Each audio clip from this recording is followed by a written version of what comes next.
คอยอันคาเกตีถึงเนหรือสิใจหักใจเปิ้นนี้หักแลเปิ้นไว้จูก็หูมานอในใจจินตาสี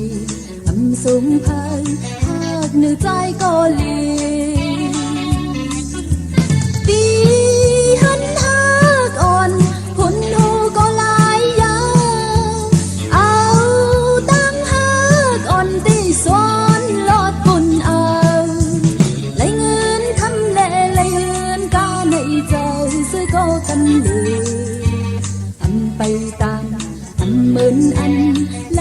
จะตั้งหักกัน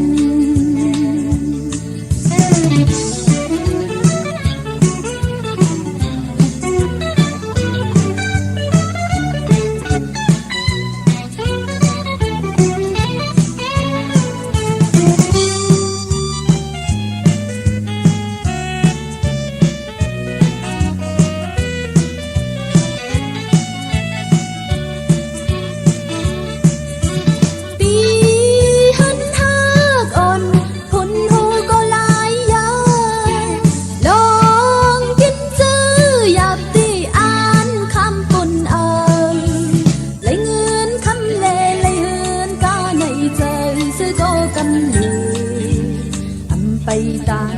อันเหมือนอันไล่จะตั้งหักกันจงยีบมือแลเข้าปล่อยจนตีสั่งไปเล็บทางกาอันสามต่ออันเมียนสั่ง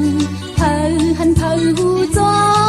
งเอาคำปั้นแลเอาเงินปั้นแลหืออันไปจมเผาจึงอันจุงอันเป็นสั่งก็เลี้ยวใจหูถือยุงอำยุงอันเป็นสั่งก็เลี้ยวใจหูถือยุงอำยุงอันเป็นสั่งก็เลี้ยวใจหูถือยุงอำยุงอันเป็นสั่งก็เลี้ยวใจหูถือยุงอำยุงอันเป็นสั่งก็เลี้ยวใจ